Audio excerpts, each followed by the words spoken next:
Talk 29. The Guest and the Householder. Chaye Moharan 85. 569. The first eve of Chanukah, after candle lighting.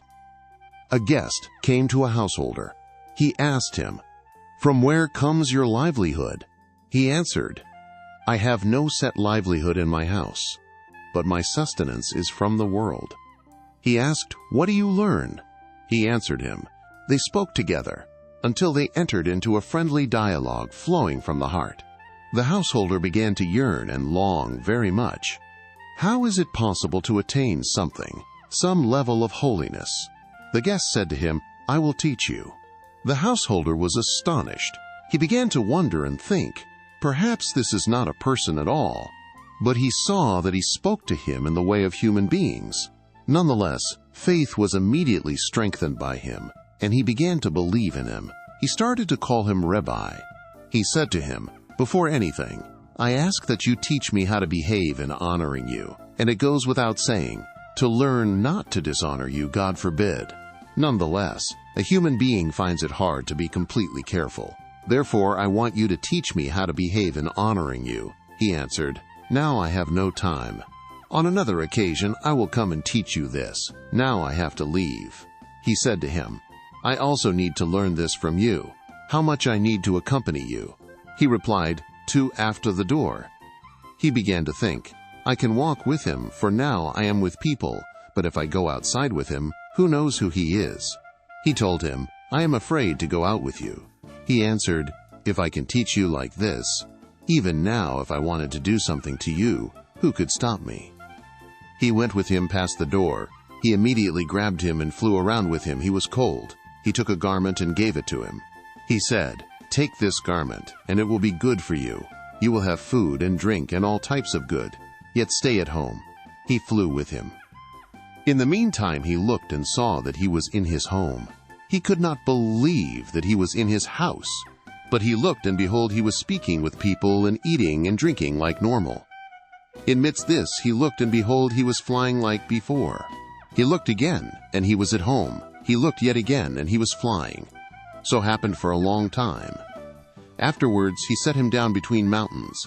There he found a book. In it were letter permutations, Aleph, Zizayan, Chiche, etc. It had pictures. They showed how to make vessels through those letters. He had a great desire to learn the book. Amidst this he looked, and he was at home again. He was flabbergasted. How could it be that he was once here and once there? He wanted to tell this to people. But how is it possible to tell such a wonder to people, something so unbelievable? Amidst this he looked out the window and saw the guest. He begged him to come. He said, "I have no time, because I am going to you." He said, "This itself is a wonder to me.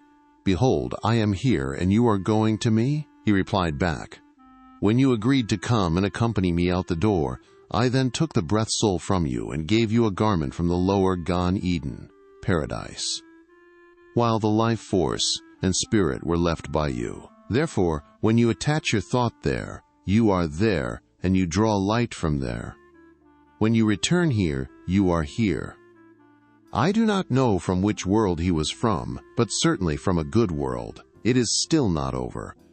Not to wait for inspiration. They spoke together until they had a friendly talk. The householder began to yearn and long.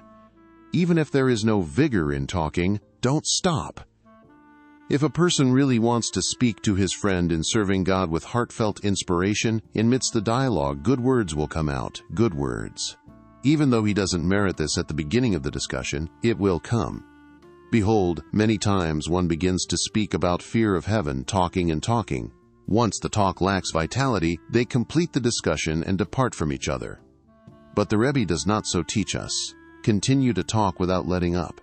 In the end, you will certainly merit that it will come alive and flow. Because through speaking together, they will come to words that come out of the heart. Prap. Begin to pray, even without inspiration. It will come.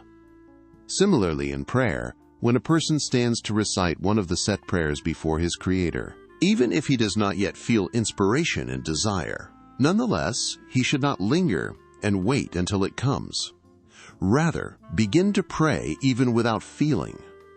Recite the words and paragraphs in simple manner. Even without fervor, in the end, fervor will come. As understood, if you want this in truth and simplicity. Sing to God, His pious ones. I heard a story from the mouth of Rabbi Avraham, son of Rabbi Nachman, which he heard from his father, Rabbi Nachman of Tulchin, the main disciple and faithful one of the house of Mocharanat. Once Rabbi Nachman of Tulchin traveled with Mocharanat on a long journey. In those days there were no steel tracks with trains on them. People traveled on shaky wagons tied to horses. It is understood that the journey took a long time. At times they traveled for full days and nights, while the 3 prayers were recited in the wagon on the way. In the middle of the way, Moharanat began to pray the morning prayer. Rabbi Nachman Tulchin noticed that Moharanat was working hard to pray properly with rapture, as he was accustomed. But he was not able. He tried a lot to pray with inspiration and fervor, as was his holy way, but he was not successful. Amidst much effort to kindle his heart, he reached the verse, "Sing to God, His pious ones, and give thanks to His holy remembrance." Amidst this, he came into fervor and rapture. He continued praying with vitality and joy until he completed the whole prayer in a heightened state of mind. Inspiration will come if you really want it. Waiting is not for prayer.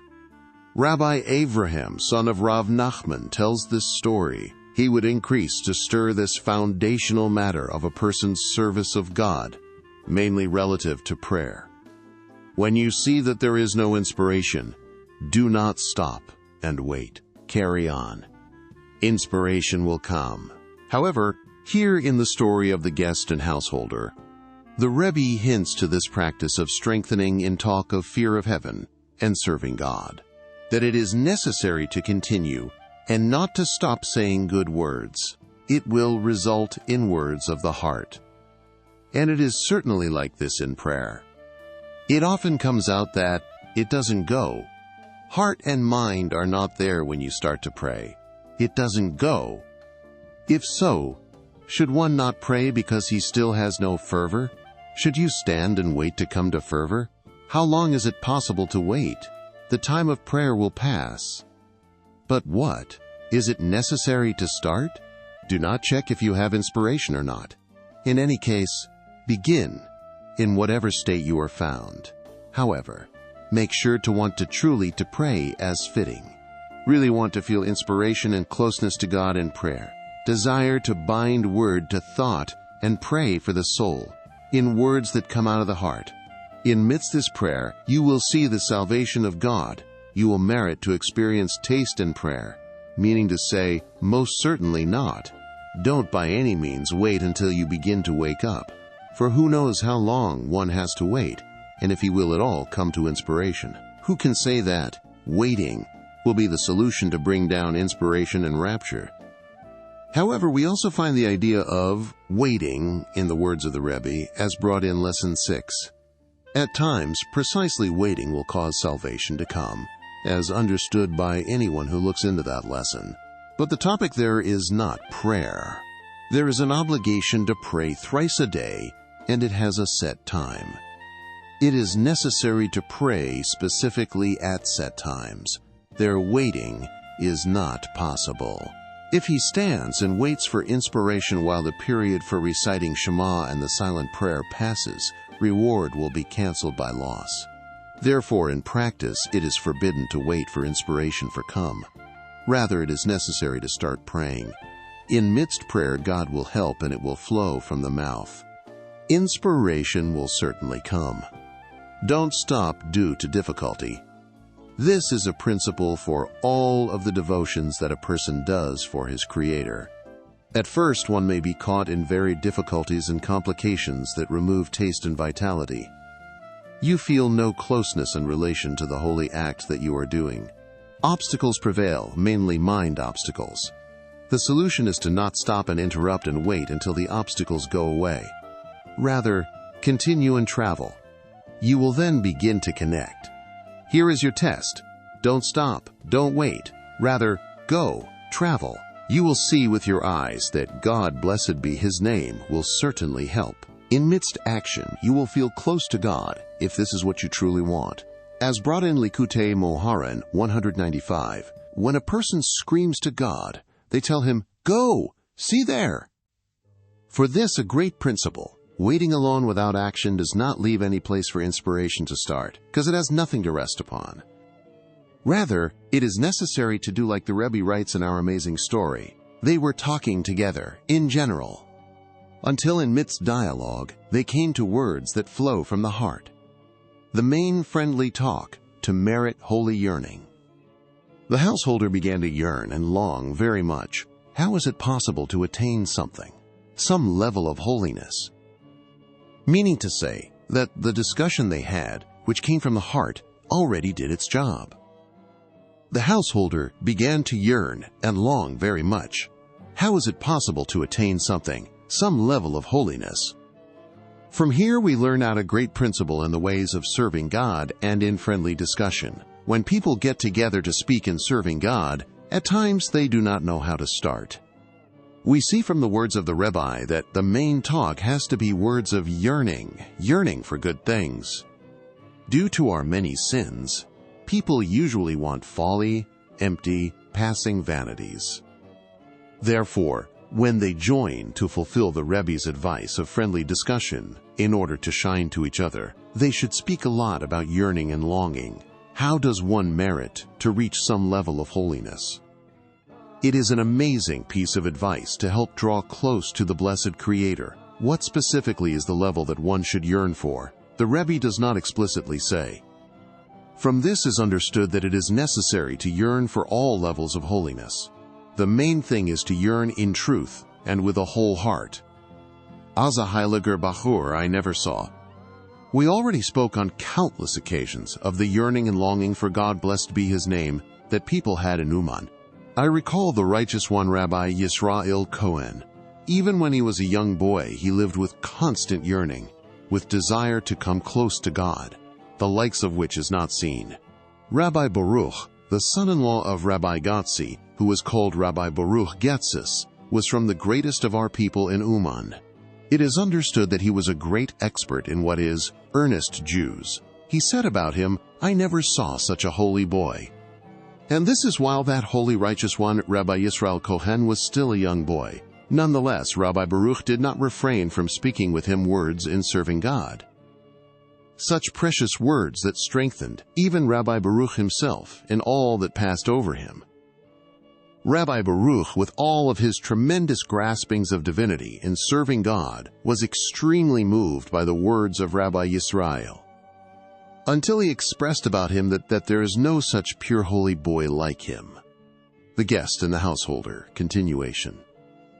Revelation of the righteous one. The guest said to him, "I will learn with you," chako, meaning the guest knew of the yearning of the householder. He said that he would teach him how to come to the holy level he longs for. The householder was astonished over this, that the guest knew and felt the inner yearning of his heart. Due to this, he was already willing to teach him how to attain it. He began to think about the guest. Perhaps he is not at all human, for how could it be that he knew what is in his heart? But he took another look and saw that he spoke to him in the way of human beings. Faith immediately took root, and he believed in him. He started calling him Rebbe. He said to him, "First off, I request to learn how to behave in honoring you. Hal, Pachis." By the way, the Rebbe is giving us practical instruction. When one wants to learn from a great person, the first thing is to treat him with the respect due to a teacher. It goes without saying that I should certainly not dishonor you, God forbid. Nonetheless, it is hard for a person to be properly careful. Therefore, I want you to teach me how to act in regards to respecting you. Thoronoshi answered, "Now I have no time. I will come to you another time and teach you this. Now I have to leave." Oh, self-sacrifice and nullification to the righteous one. He said to him, "I also have to learn this from you, how much I need to accompany you. If only until the door inside or to outside the door, according to the laws of the mitzvah of chamaniying, chaman." He said to him, "Until outside the door, which means to completely leave the house, his place of settlement, habits and constrictions. This comes to demonstrate the matter of self-sacrifice, to completely give oneself over to walk in the path of the righteous one. He began to think, how can I go out with him? For now I am with him in my home by people. But to go out with him alone, I am terrified. Who knows who he is? Kufas, although he already called him Rebbe, and wanted to respect him with the honor due to a Rebbe. But to go with him outside the door and let himself go, this is self-sacrifice. From this he was still afraid. He said, I'm afraid to go with you. He replied, if I want to teach you such things, if I would want to do something to you, who could stop me? Meaning to say, if you are afraid to go outside with me, you should know that even when you are in your home, if I wanted to do something to you, who could stop me? He went with him outside the door, let himself go, and completely sacrificed himself. Similar to what is brought in a story in Kochve or Anshe Moharan 3 about Rabbi Avram of Berditchov, that the Rebbe said to him, who won? See there. By means of which to receive the light of the righteous one, because without this he is in the danger of scaling, as known. You will have food and drink and all sorts of good, yet stay at home, for previously the householder told that his livelihood is not set at home and he has to go out. Now in merit of the garment and constriction, he could sit in his home and have food and drink and all kinds of good. Even when he is home, he will feel good, and the light of the righteous one will be shine upon him. He flew with him, because only after he had the garment could he fly. Without the garment, it was impossible for him to go so high. Talk 30. Running and returning, in being close to the righteous one. Continuation of the talk, Chaye Moharan 85. Absolute nullification to the righteous one. He left with him and went outside the door. The householder was self-sacrificing, and let himself go completely, and left the house with the righteous one, the guest. He immediately grabbed him and began to fly with him. Meaning, after he was nullified to the righteous one, he climbed with him to very lofty levels, way beyond his grasp. After he was already prepared for self-sacrifice to come close to the righteous one and fulfill his words, whatever he said. Iatai bachantu v'atayim sen. This is it. The righteous one lifted him above his level. The righteous one gives both light and vessel. He was very cold, meaning that he was not able to bear the atmosphere above his level. In general, high up is cold. He took a garment and gave it to him. He said to him, take this garment and it will be good for you. Kemi, the idea of garment, alludes to constriction, as is known. After he flew above his level, he required the advice of constriction and garment, so that he should be able to withstand it. For when one draws close to the righteous one, it is necessary that he should have a vessel and constriction. Running and returning. In midst this he looked, and, behold, he was in his house, meaning that he came down from the high level to his physical home. The righteous one shines this too to those who draw close to him. On one hand, he elevates him and flies with him. At that time, it does not occur to him that he is really set in this level that he received as a gift from the righteous one. Rather, he is still in his house, in his limitations and physicality. In midst this, he looked again, and behold, he was flying once more. He looked again, and behold, he was in his house. He was running and returning, for the righteous one granted him a gift above his level. He showed him a light above his place, yet he immediately showed him that he is still in his house. His dense physicality. The righteous one took him out of his limits and lifted him up, so it cycled, only with time. If one strengthens himself properly, will he merit to be fixed in high levels? One has to tarry a long time to become a kosher person. So did it happen for a long time. In order to fix in his soul the ability to hold on to lofty levels, he brought him to constant running and returning. Like Moharanat said, at the beginning of coming close, it is necessary to tarry a long time, until one merits to become a kosher person. There are ascents and descents. He both flies and is in his house, ascending to heavens and descending to depths. This state is drawn out for a long time until he merits to be settled on his base. This is the great expertise that a person needs to know that when one draws close to the Righteous One and begins to feel himself flying, attaining upper heights, he should know that this is not of himself, and it is not his level. Don't think you are already in lofty places, far from home, because in a split second you return home. On the other hand, when he is home, he needs extra care and expertise not to become materialistic. The Righteous One also takes care of this for him. If he will not tell, he shall bear his sin, because he immediately lifts him above the limitations of his house. This extends for a while, until he merits to acquire for himself the expertise to well know how to be in both states. Then his holiness will endure like a strong fixed nail that cannot be budged. Desire and longing for supernal lights. Afterwards he set him down between two mountains, in a valley. He found there a book that had in it letter permutations, Aleph, Zizayin, Cheches, which is Dudale, etc. Our people gave hints to these permutations from the lesson, The Days of Chanukah. Quote, there the Rebbe talks about the matter of the 3 lines of truth and the 4 parts of speech. Through them, simple unity is revealed. See in Likutei Halachos Kile Behama 4:10 that this is the secret of Shabbos, which is the 7th day, and the 8 days of Chanukah. This is Aleph/1 unity, Zayin/7 Shabbos, Ches, 8 days of Chanukah, which is Daleh/4 parts of speech, besides the hidden secrets in this. The book had vessels depicted in it. Within the vessels were letters. Also within the vessels were letters of the vessels, that through them these vessels could be made. He had tremendous desire to learn the book, meaning that the Righteous One again brought him to another high plateau. However, in midst this he looked, and behold, he was in his house. He looked again, and behold, he was there. The Rebbe again teaches us intellectual ethics about the changes and turnarounds that occur in life. Behold, the Righteous One lifted him between 2 mountains, which alludes to extremely lofty levels. He even showed him a book of vessels and letters, which hints to extremely advanced degrees of consciousness. He merited to soar to there through the Righteous One, way above house and settlement, in many types of graspings.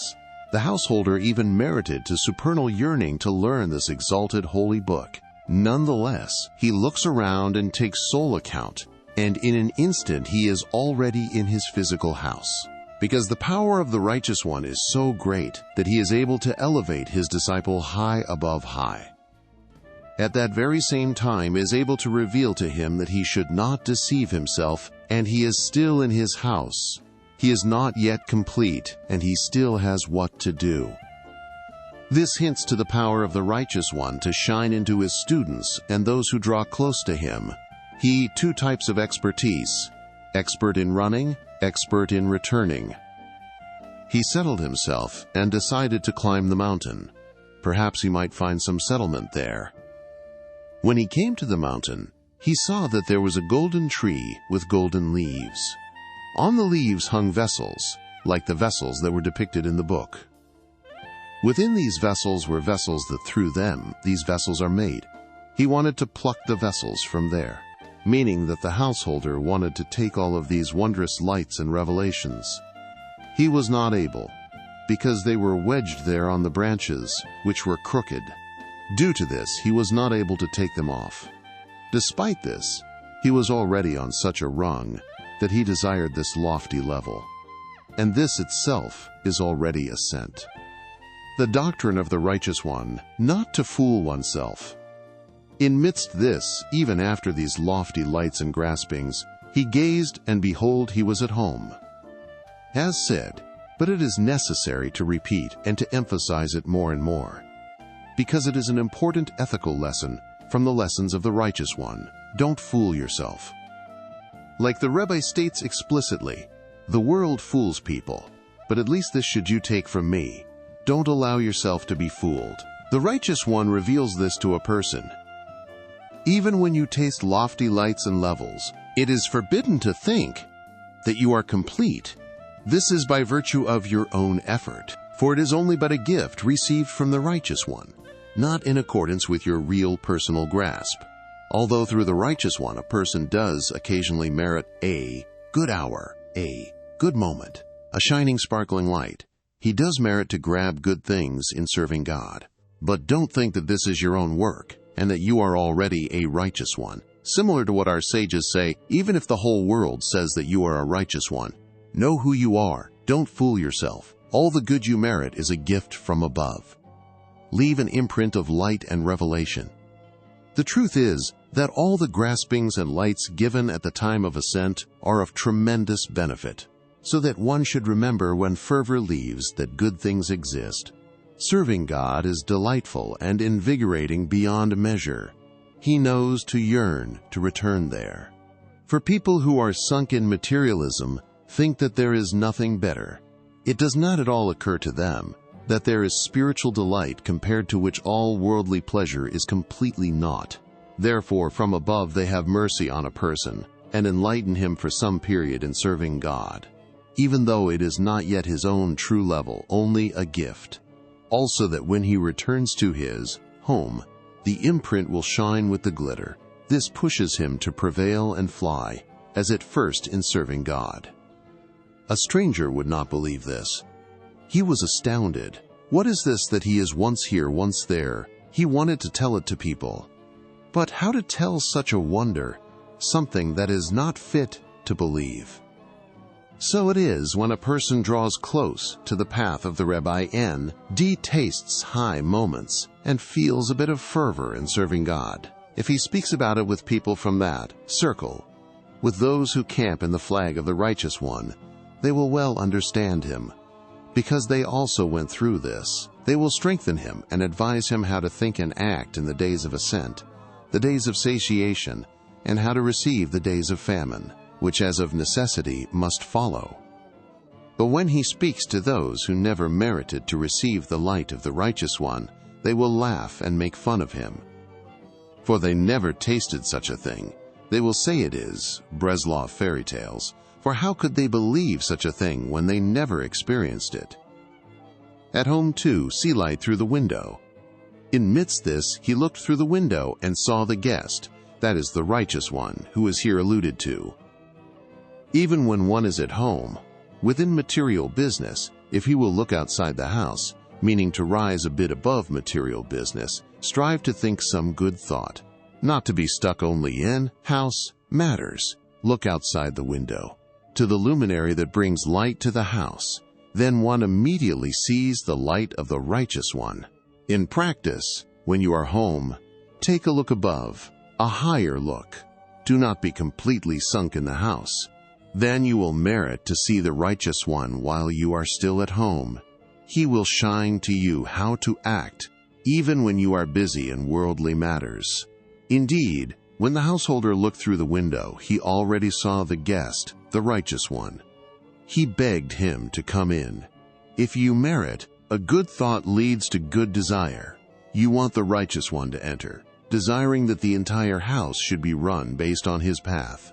For when the righteous one is found in the home, it is something completely different. Indeed, after he saw him from the window, the householder pleaded with the guest to enter. He yearned for the righteous one. The guest said perplexing words to him, "I have no time, for I am going to you." The householder said to him, "This itself is a wonder in my eyes. Behold, I am here.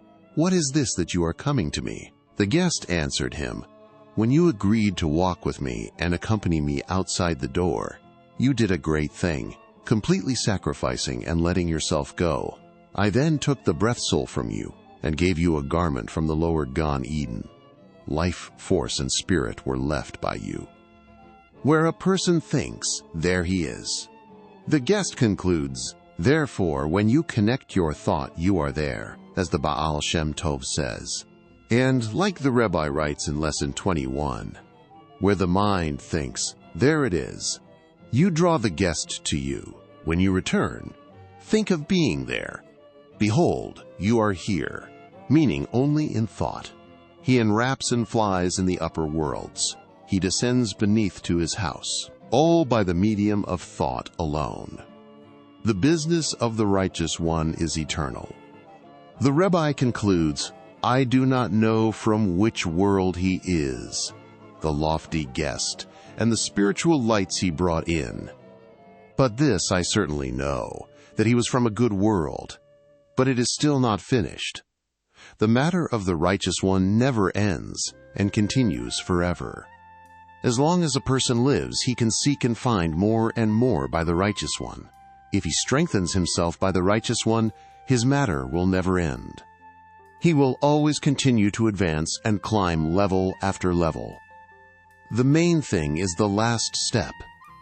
Know this, whatever state a person might be in when he wages constant war, the main thing is who wins in the end, who shoots the last bullet. This is like someone sunk in mud.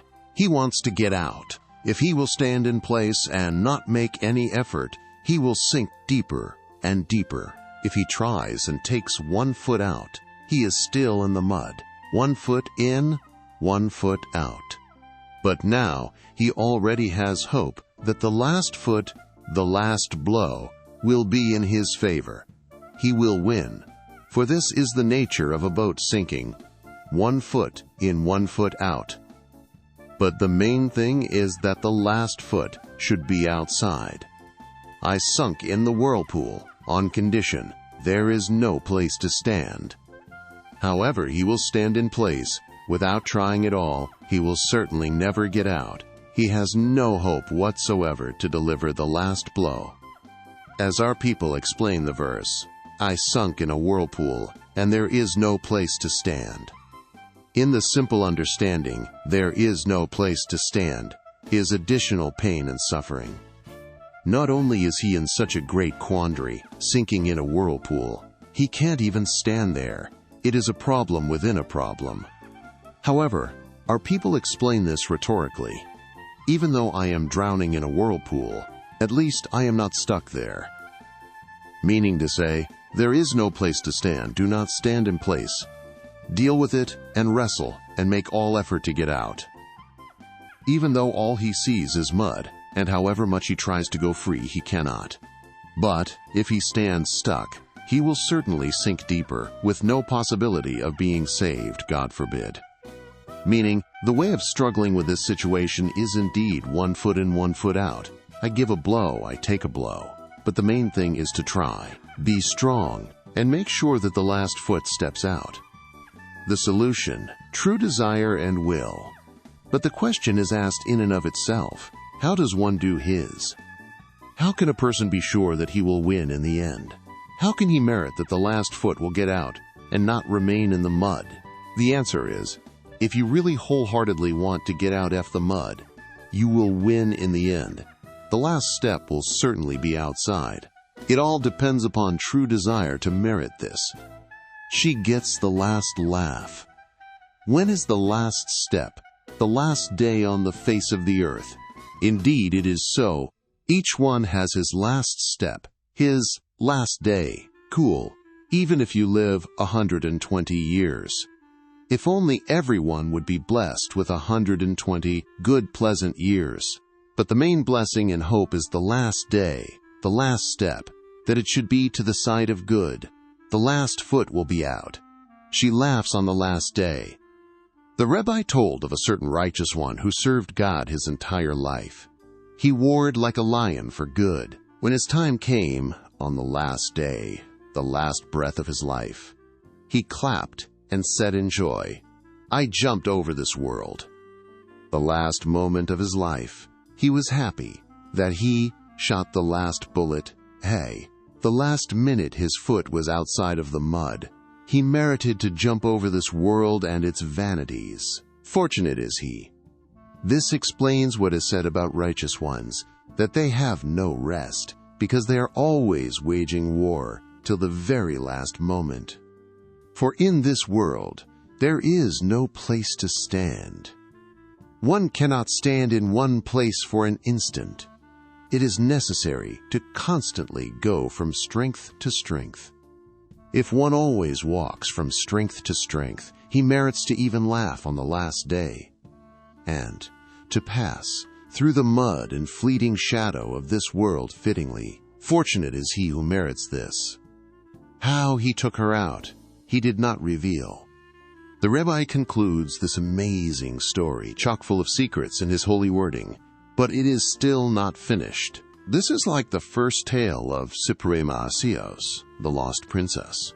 The story concludes that although he did save her and take her out, but he did not tell how he took her out. And so in the awesome tale of the spider and the fly, the Rebbe expresses, even though nothing was left of the spider, but he did not tell what happened to the fly, the matter is an ancient mystery. Talk 31. Seek his face continuously. I am a treasury of fear of heaven. Why I am not sought after. It is necessary to look for me. Shaye Moharan 294, 295. Continuous seeking. The verse says, seek his face continuously. The emphasis is on continuously, meaning never stop searching and looking for him. Always look and seek after him. When dealing with the physical, it is not possible to always look for it. Once he finds what was lost, it is already in his hand, and there is nothing to look for anymore. However, in spirituality, it is not possible to say, I found what I was seeking and I have nothing else to find. Look more, and you will find more. The more you look, the more you find. Behold, God blessed be, his name is endless, and so his holy Torah is endless. How can one say, I found, and it is enough? We are charged not to cease seeking and searching. Seek his face continuously. The more we look, the more we find. The difference between physical treasure and spiritual treasure. Rabbeinu says, I am a treasury of fear of heaven. Why do you not seek after me? For as said, by material wealth, when it is found, it is found. It is not possible to seek anymore. Whereas by fear of heaven's spiritual treasure, it is not possible to say, I already found, and it is enough for us. Rather, it is necessary to look and look. Never cease searching and searching at any time under any circumstance.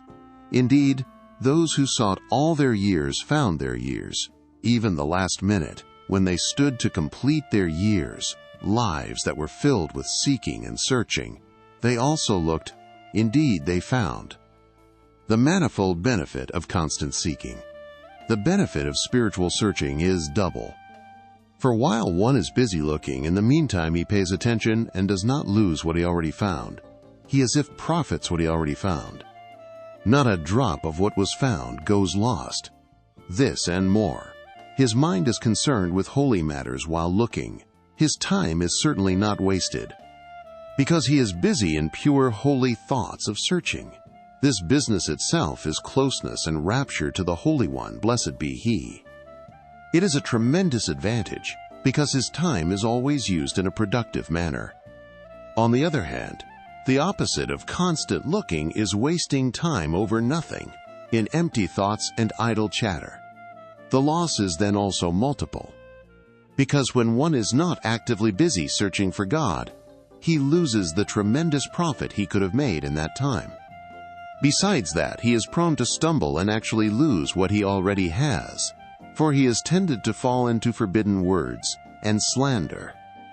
The loss compared to the profit is extremely great, many times more. But if one is busy looking, and looking involves being busy in Torah, prayer, doing commandments, the profit is great, many times over.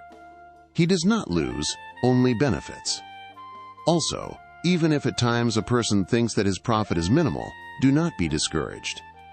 Rather, be strong with the little bit of good that you merited until now, and be strong to look and seek more. You will then find more and more. Constant searching, enjoy. We should also know and review. Constant search has to be coupled with constant joy. Seek his face constantly. It is a great mitzvah to always be happy. Together in one shot. The best solution to keep the quest going without getting weary is to have a heart filled with happiness and hope. If one looks without joy, he is prone to stop looking, because he will always harbor thoughts that maybe he is not finding enough in his search. Not only will he not find, he will lose what he already found. For small-mindedness discourages a person and brings detrimental thoughts. Not only is he not making progress, he is also regressing. Each day turns out to be worse than the preceding one. He even loses what he found yesterday. Such a thought pattern is very bad when a person is busy looking for what he has not yet attained. Go with a happy heart when looking for God. The fruit of the search is then extremely great. It lifts you higher and higher. You will certainly not fall back and lose what you already found.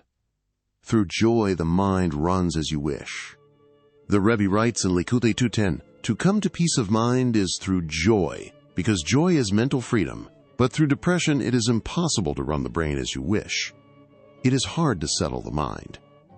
But through joy one can settle the mind and run it the way he wants, since the mind is free and not in exile. For example, I now want to speak to God blessed be his name about a certain holy thought. Let us say nullifying a certain negative trait, such as pride and the like. In order to do this properly, it is necessary to bind mind to idea. This is done through joy, because joy is the world of freedom. The mind is liberated and you can control it. But when he is not happy, thoughts do not stick. They fly away from the brain in an instant. Happiness is the most effective solution to attain freedom and peace of mind.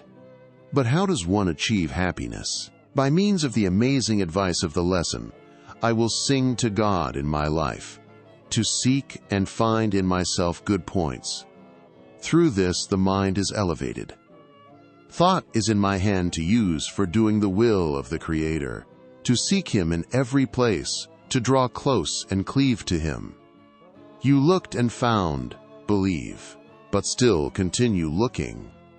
Is known what Moharanat says about the teaching. If someone says, I looked and found, believe it, believe that he already found. But know that one must continue searching more and more, because it is possible to keep finding without limit an entire life, and one should never suffice with what he already found, because he certainly did not found it all. The secret of the Rebbe is eternal. It is necessary to look for me. Our people would say that the matter of the Rebbe is a secret. Usually, when a secret is unearthed, behold, it is now known. It is no longer a mystery. However, the matter of the Rebbe, even after it is revealed, still remains a secret. Indeed, the Rebbe had great righteous students to whom his secret was revealed, but by them too it was left like a secret. The special one among the Rebbe's disciples was Moharanat. The secret of the Rebbe was revealed to him. He continues revealing this secret forever. Moharanat knew the Rebbe's matter is eternal. Indeed, what Moharanat knew of the Rebbe was not known by anybody. Rabbeinu himself testified to this. The main knowledge Moharanat had more than them all is that the matter of Rabbeinu, the Rebbe's matter, never ceases forever after. Only Moharanat merited, because this mystery was manifest to him more anyone else. Therefore, the entire legacy of the Rebbe is drawn precisely through Moharanat. And it is drawn to this very day. Without it, where would we be today? This is also why the dreadful dissension against us was more directed at him than all of our people, insult and taunting, until real bloodshed. From this we see that he took upon himself eternal responsibility of the continuation of the Rebbe's whole matter. He is the one who tends to us. From him flows life until today, until the coming of Messiah, may it be speedily in our days. The Rebbe's treasure, wherever he is sought. When a person goes around with good thoughts, he is always seeking. He finds treasures. There are indeed wondrous treasures. Only through seeking can one merit them. Who is the fool that knows this and still sits tight without starting to immediately search for them? So the Rebbe said, I am a treasure of fear of heaven. Why do you not search for me? Meaning, if you will seek, you would already begin to find me and the treasures that I grant you. If you will look for the light of the Rebbe, you will find him in every place. You will find him in Torah, in prayer, in charity. You will find him in holy books. You will find him in every holy act that you do in this world. When someone learns a portion of the Talmud or a clause in the Code of Torah law with the light of the Rebbe, he has a different taste. He experiences complete light. Who was the fool that would pass on eternal spiritual delight? Tremendous! How many precious treasures did the Rebbe inherit to us? Why don't we search for them? In place of this, we are stuck in a constricted state of mind, in the folly and emptiness of looking for things that are passing and temporal. Besides this, in the future, in the world of truth, we will need the Rebbe to help us. We will have to come on to him in the end of days. Tegehas, without doubt. The more we seek him here, the more we look to fulfill his advice here, the more we will connect and receive from him eternal good there. The precious treasure of Chatsos. Let us ponder for a moment. The Rebbe taught us to get up at midnight, to cry and wail over the destruction of the Holy Temple and the exile of the divine presence. Also to learn and pray at this precious, lofty time of mercy. Do we have any idea what is hidden in this amazing piece of advice? What is buried in this treasure? One Yishak. He expressed this in many terms, such as, "Behold what was, because our holy temple has been already burned. But now that God, blessed be his name, is hoping and waiting to return to us and rebuild our holy temple, we should not withhold it, God forbid. Rather strive in its building. Therefore is it necessary to be careful to get up at midnight to mourn over the destruction of the holy temple." Perhaps in a previous lifetime you were the cause of the destruction of the holy temple. Even if not, maybe now you are stopping it from being built, which is also counted like destroying it. Therefore, be extremely careful to get up at midnight and mourn a lot over the destruction of the holy temple. And so in Lesson 54 and more, the Rebbe speaks of the tremendous importance of the point of midnight, and of the lofty level of speaking to God, blessed be his name, at the wondrous time of mercy at the point of midnight. There is nothing higher than it. Friends in Gan Eden, listen to the voice of those who get up at midnight. The Holy Zohar raves about how great is the lofty point of midnight. This is well known. When the Holy One, blessed be, he enters Gan Eden to frolic with the righteous ones there. Who can comprehend such a concept, that the Holy One, blessed be he himself in his honor, goes to Gan Eden to play with the righteous ones? Even Rebbe Abba of the Holy Zohar was not successful to grasp this ethereal concept. He asked Rebbe Eliezer to enlighten him about the essence of the matter. At the very least, even though we don't understand, so it simply says, the Holy One, blessed be, he enters Gan Eden to frolic with righteous ones at midnight. This demonstrates how significant this great hour of midnight is to God. The Holy Zohar continues and says that the righteous ones in Gan Eden then yearn to hear the voice of Torah that is learned beneath in this world. All this is stated in the verse, "Those who sit in the gardens, friends, listen to your voice. Let me hear it." We who awake at midnight are called those who sit in the garden. When we sit and are busy with garden, this is the Torah, the friends in Gan Eden ask, "Let me hear your voice." We want to hear your voice that ascends from this world on high at that time. To whom do the righteous ones in Gan Eden say this to? To those Jews who fulfill in simplicity the advice of the Rebbe, the one who made this into an actual practice. To wake up at midnight and cry over the destruction of the Holy Temple. To learn and pray and express our hearts before God, blessed be his name. Midnight Jews are connected above. The matter is clear. Those kosher Jews who are careful to get up at midnight will certainly connect to Gan Eden after 120 years. They will link to those righteous ones in Gan Eden who delighted to hear their voice while they were alive. When midnight arrives in the upper realms, these Jews will relate to it, because even when they were here beneath, they were bound to it. Righteous ones heard the Torah and prayer that came out of their mouths. Their reward shall certainly be great. When midnight comes in Gan Eden, They will be among the righteous ones, who delight from the effulgence of the divine presence. The Holy One, blessed be He Himself, in His honor will come to frolic with them at midnight. The Holy Zohar reveals that midnight people connect to the righteous ones in Gan Eden, even when they are here beneath. The righteous ones will say to them above, "We know you for a long time. You were connected to us. We heard your voice while you were still below. Why should this connection not continue here?" Tremendous. They pass on such a treasure. The awesome scream breaks forth by itself. Tremendous. They abandon all the precious treasures that are wondrous and eternal. They trade them for wasting precious time in meaningless words, in small-mindedness that is not fitting to voice. Tremendous! What miserable we are! Do I not see the great loss and the bitter switch that I am responsible for? I let such precious treasures of gold and pearls slip away. In place of them, I gather coins of iron and copper. I hide from pure, brilliant well springs and drink from broken, empty pits that cannot contain water. Tremendous! About this it says, "They abandoned me, the source of living water, to dig for themselves broken pits that cannot hold water." Let us take hold of ourselves. Let us hurry and draw from the clean spring that is completely pure, inherited to us by the Rabbi. Let us fill our hands with his treasures. Let the Rabbi's pure living spirit penetrate our heart. We will live good, fortunate life. Pour out your spirit. The enemy said, "I will pursue, I will reach, I shall divide the spoil." You poured out your spirit. The enemy is the evil inclination who wants to grab a person and make him stumble. He wants to then divide the spoil.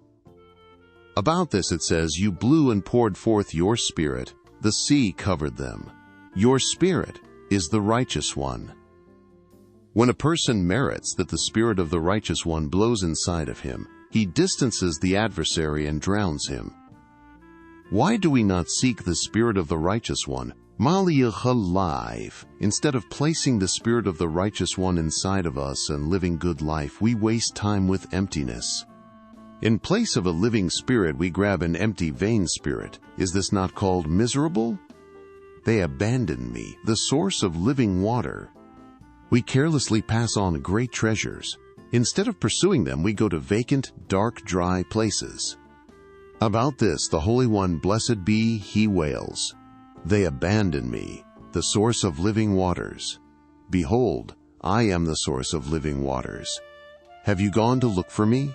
You went to hew broken pits that cannot contain water." What a staggering, foolish exchange we made. Would we make such a switch in material matters? Who is the fool that would trade treasures of gold and silver for cheap copper? To abandon the source of living waters for broken pits? How could anyone make such a switch? Tremendous! From where does this switch stem? The Zohar brings awesome things from which it is possible to understand the source of this awful exchange.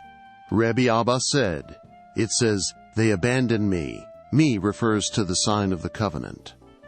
How could they lack knowledge and wisdom and make such a foolish exchange? The source of living water for broken pits. This is only because they abandoned me, the sign of the covenant, whose holiness depends upon the mind. Only when one loses the mind could he make such a foolish exchange. For if they would guard the mind, they certainly would never come to trade the source of living water for broken pits. The dreadful switch, loss of the holy mind. Indeed, the mind is responsible for the main part of every lack. The Rabbi writes that the main repentance is what is brought in the Holy Zohar, thrown back to the place it was taken from. The main repentance is to restore things to the root. The Zohar asks, what is that place? It is wisdom.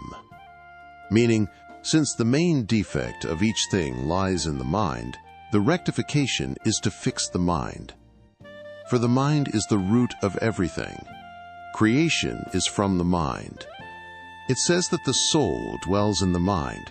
Therefore, every sin and defect in the world starts in the mind.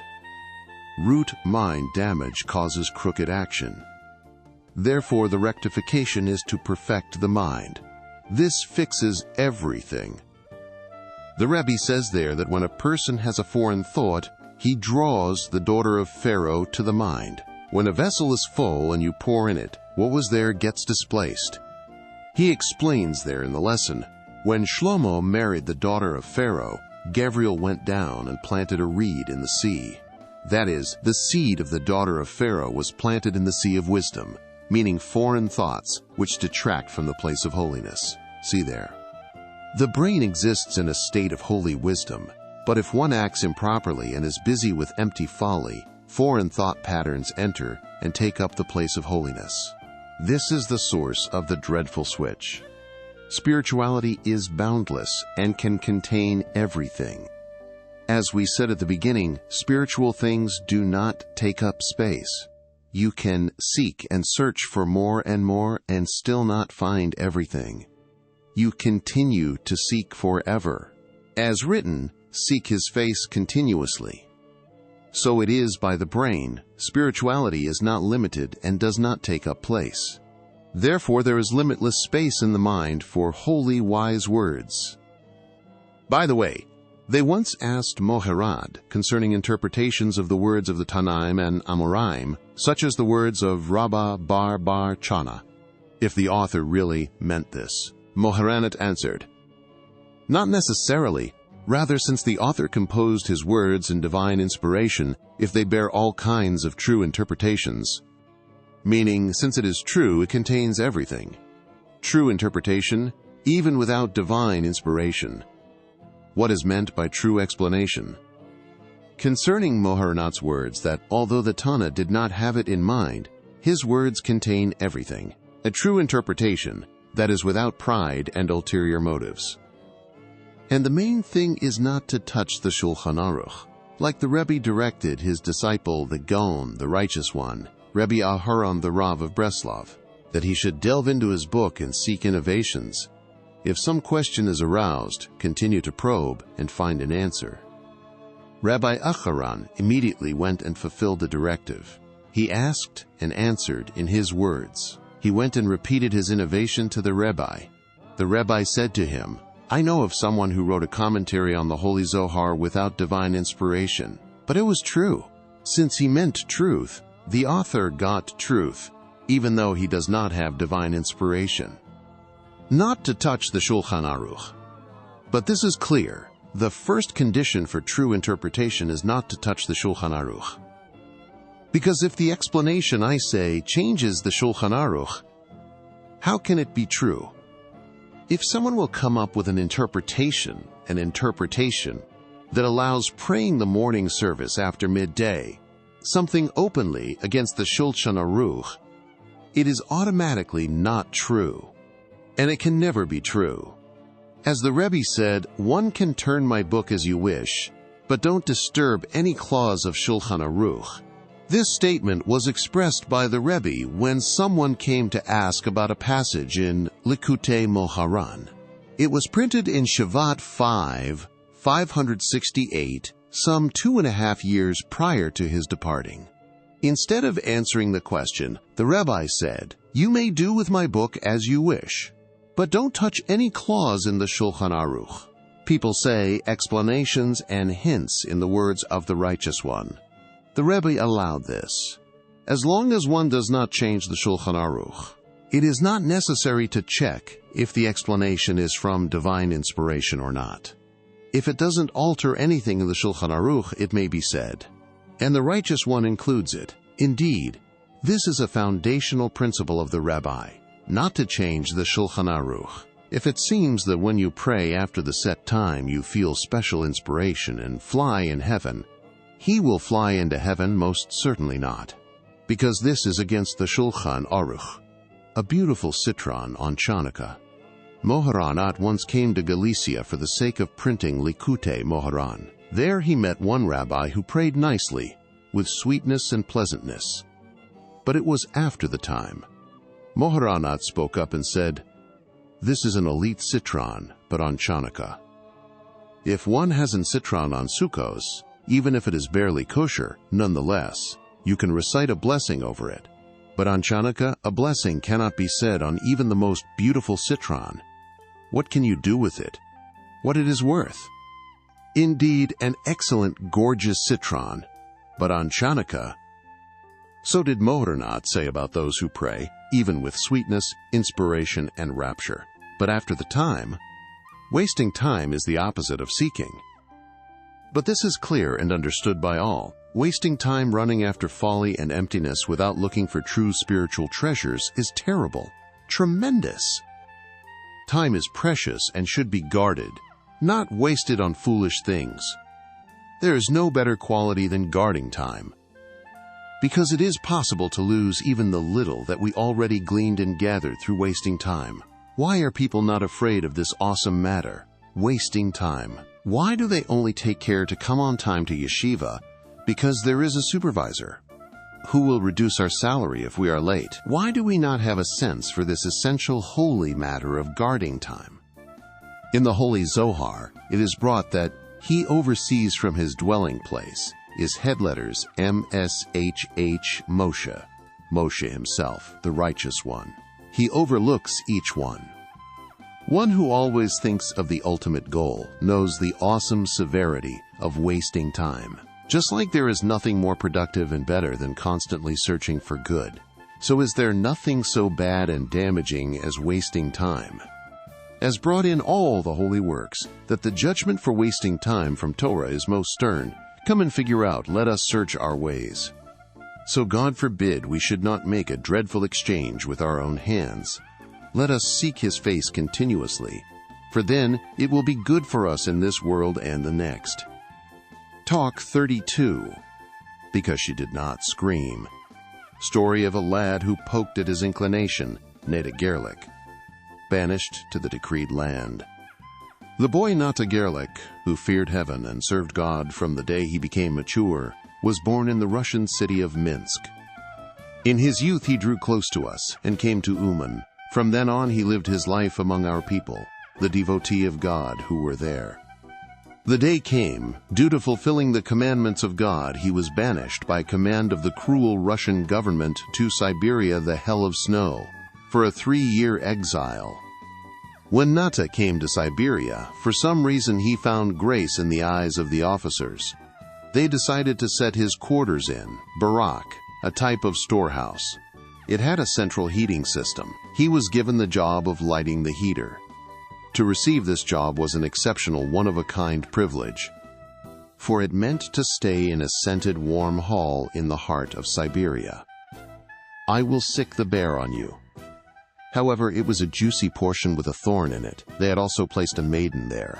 She was the daughter of a priest. That lad was forced to stay in her perimeter for 3 consecutive years, completely distanced from family and friends.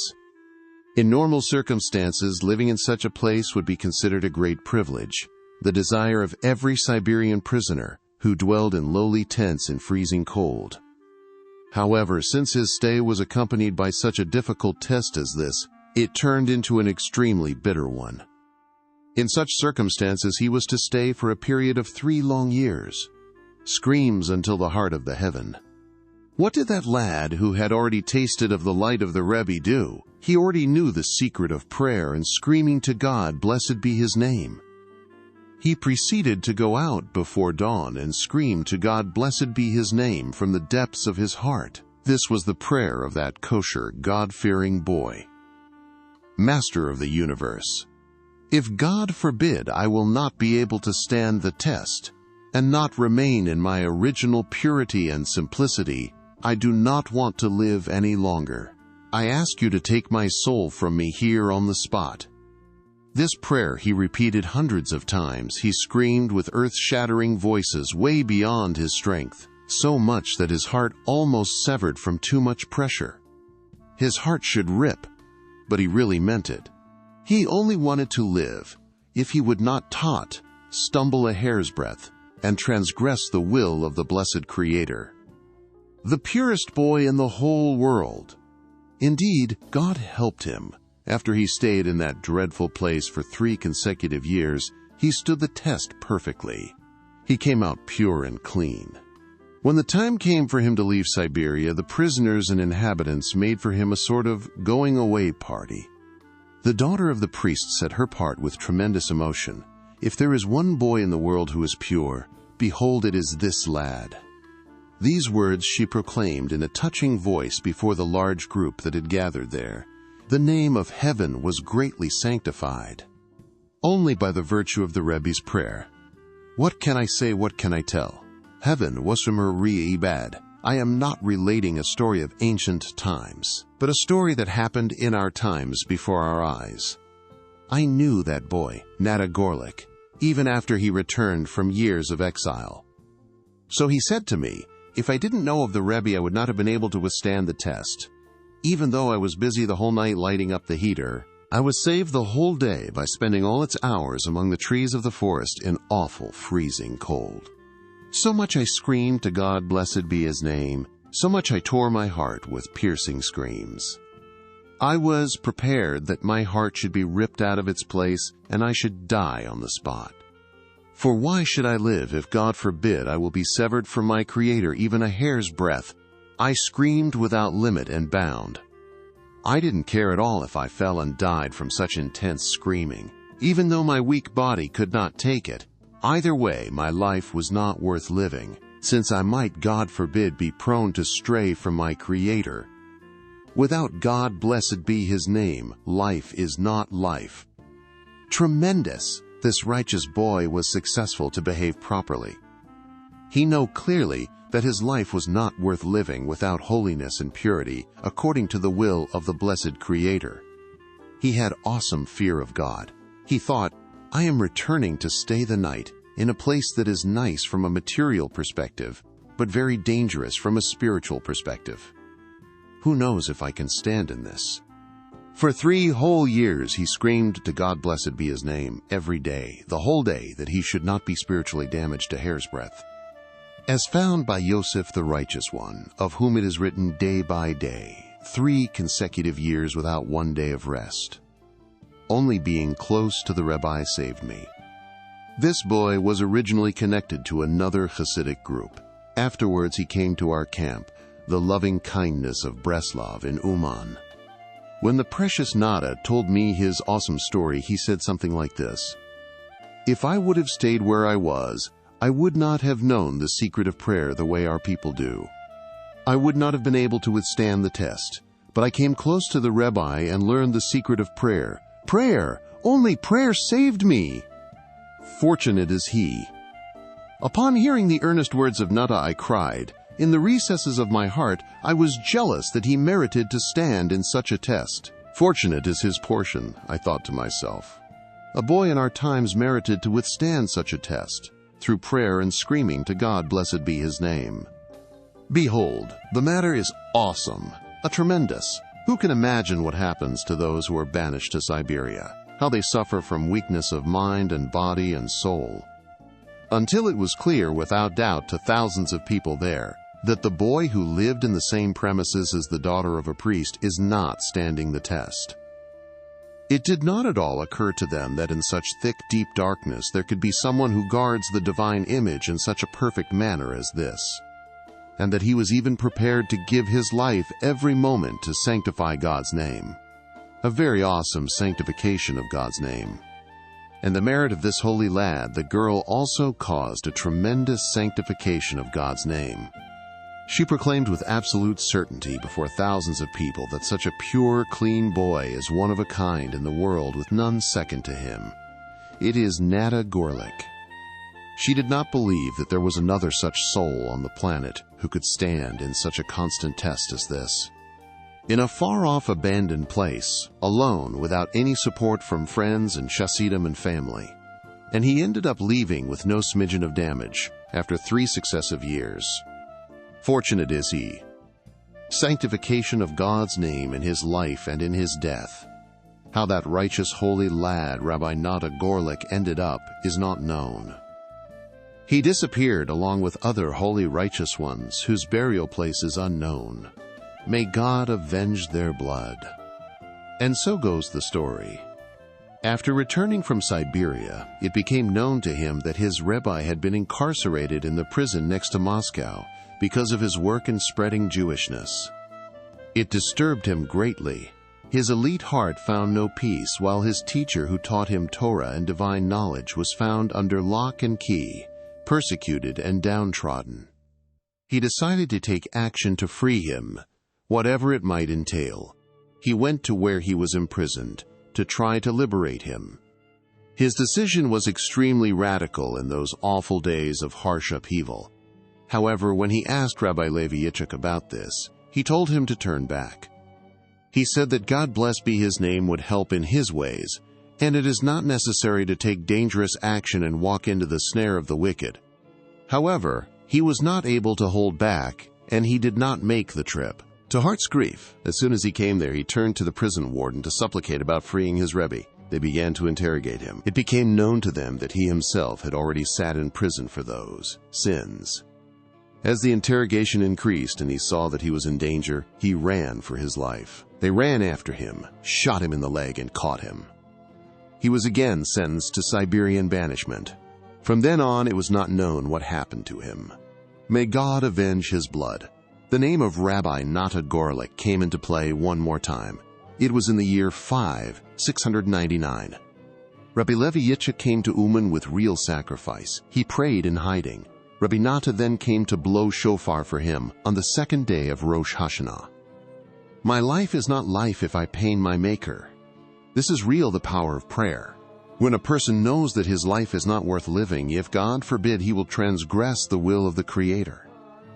If he will not stand the test, he does not want to live anymore. He is ready to actually die to sanctify his blessed name. He prays and screams to the Holy One, blessed be he, asking for help to do what is good in his eyes, either take his life or save him from stumbling. Even if by natural means he sees no chance of being freed from the evil forces that attack.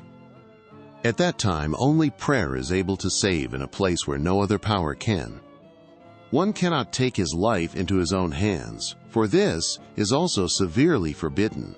But he can scream and pray strongly to his Father in heaven, please save me. If God forbid I will be prone to transgress your will, please take my soul. Save me or take my life.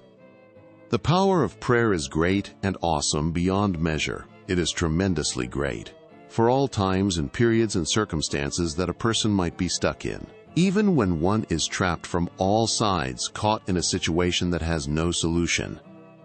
Such as the dreadful case of Rabbi Nachman, who was caught against his will. What should he do? What could he do? Prayer and screaming to God, blessed be his name, was the only solution for the holy Nachman. He indeed utilized this advice. Not one moment, not 1 hour, not 1 day, not 1 week or month.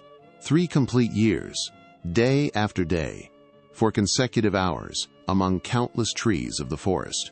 Eyes lifted to the sky, screaming, save me, Master of the universe, or take my soul.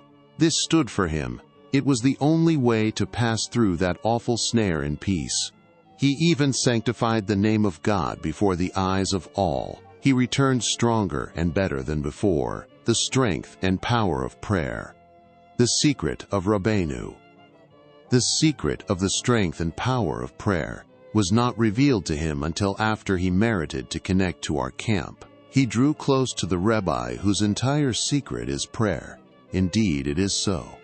So testified that lad who sanctified God for a period of 3 complete years in dark, distant, frozen Siberia.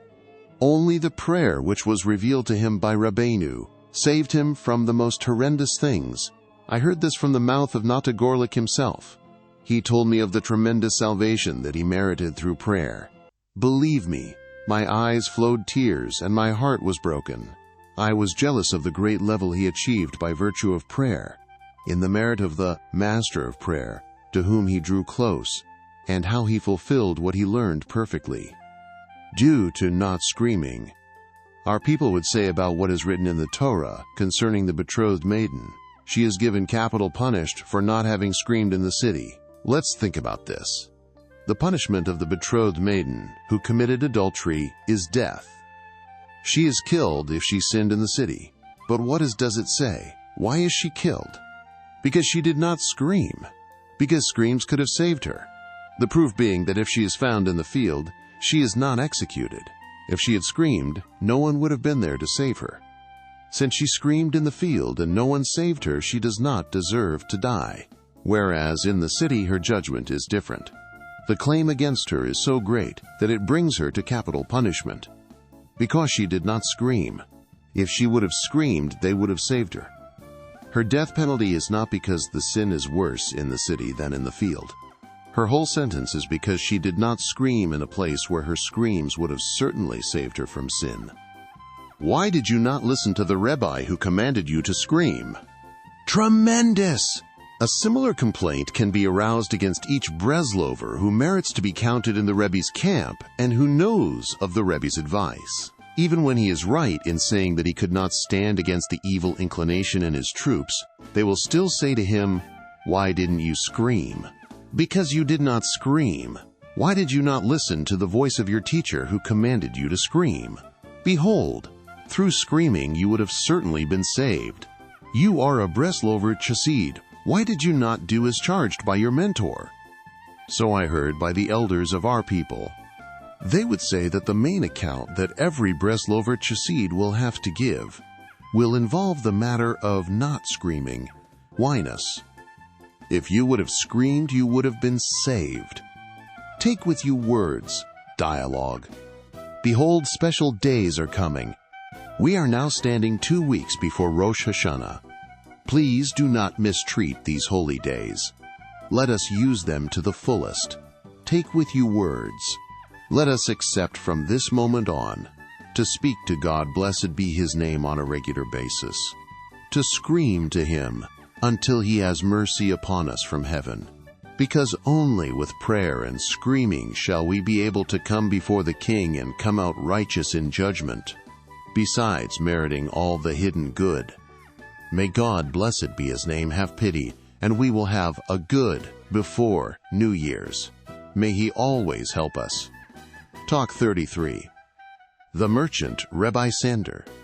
The Rebbe's Merchants. The Rebbe's Merchants. A screaming cry on Pushkina Street. It is dark midnight in the city of Uman. Rabbi Avraham, son of Rabbi Nachman, steps slowly on Pushkina Street, that long, extended street close to the gravesite of the Rabbi. It is already getting close to midnight. Rabbi Avraham was going to the gravesite to arrange midnight and seclusion nightly, as was his way. He was accustomed to grab a light nap by his sister, whose home was in the new city. He was then walking on that street. By way of this street, Rabbi Avraham would walk at midnight to the gravesite of the Rebbe. One of those nights, while he was still walking slowly, his ears heard screaming from afar, a roaring voice getting louder and louder as he drew closer to the gravesite. The entire city was dark. All were asleep. What was this terrifying sound? Like the voice of someone screaming for help. Trembling gripped him. It took over all his senses. Perhaps this was the voice of someone who fell into the hands of a murderer? Maybe it is necessary to run and save him? The closer he came to the gravesite, the more the sound became clear and pronounced. The voice broke forth from the chamber of the holy gravesite. Upon entering, his eyes were astonished at what they saw. The voice was from Rabbi Sander of Terovitz, a nobleman and great merchant. He was laying on the gravesite, hands and feet spread out. From his heart thundered awesome, terrifying sounds that were heard from a great distance. His screams were abnormal, even by the devotees, ones of Uman, who were accustomed to scream to God, blessed be His name. But the voice of Rabbi Sander was a unique novelty even to them. Rabbi Avraham, son of Rabbi Nachman, would tell the story with unusual feeling. He laid and screamed for his life to merit to get close to God. For a long time he laid and screamed with extremely bizarre voices, as if he was about to be killed. The merchant, Rabbi Sander of Terovitz. Twice monthly, Rabbi Sander was accustomed to come to the gravesite of the Rebbe, on the 15th of the month, and on the day before the beginning of the month. When he came to Uman, as if for business reasons, he arranged a big purchase of fabric. He was a great dealer, an honorable weaving industry in his city Terovitz. As soon as he came to the large central factory of Uman, he would give the list of fabric orders to the head merchant, who already knew him well. The weavers requested to purchase them for a certain sum, while the merchant promised him that on the morrow the order would be ready for him to take. Rabbi Sander only spent a few minutes in the fabric factory. Like arrows shot from bow, he ran towards the gravesite. Then he began his sacred work. He arranged a day and night. He spent a night and day of service. Set holy devotion. Who can describe the devotions of Rabbi Sander of Terovitz the merchant? Even after 12 consecutive hours of awesome service by the holy gravesite of the Rebbe, he would only taste as little as can be, a bit of bread and kavus, a cheap Russian beverage, water colored with beet juice, borscht. Why so little? Living Sambush, wasn't he a big businessman? But he divided all of his money to varied charities. He funded the building of the new synagogue of Moharanat in the year 626.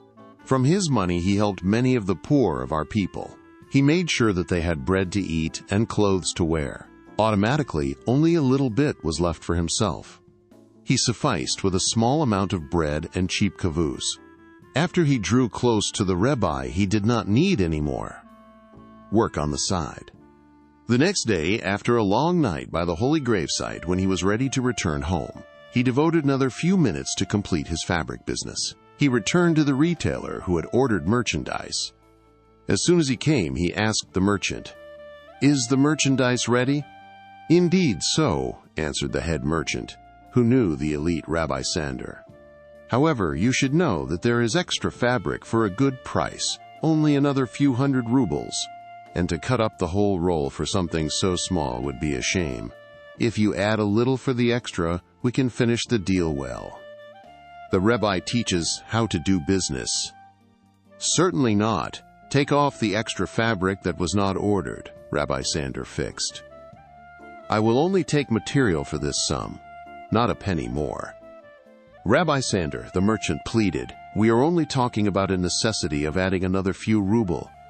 Rabbi Sander stood his ground.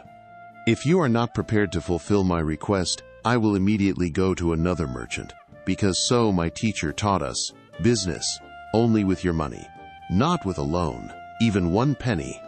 And I will not transgress the words of the Rebbe for all of the money in the world." The seller knew Rabbi Sander to be a faithful businessman who keeps his word. He was forced to give in.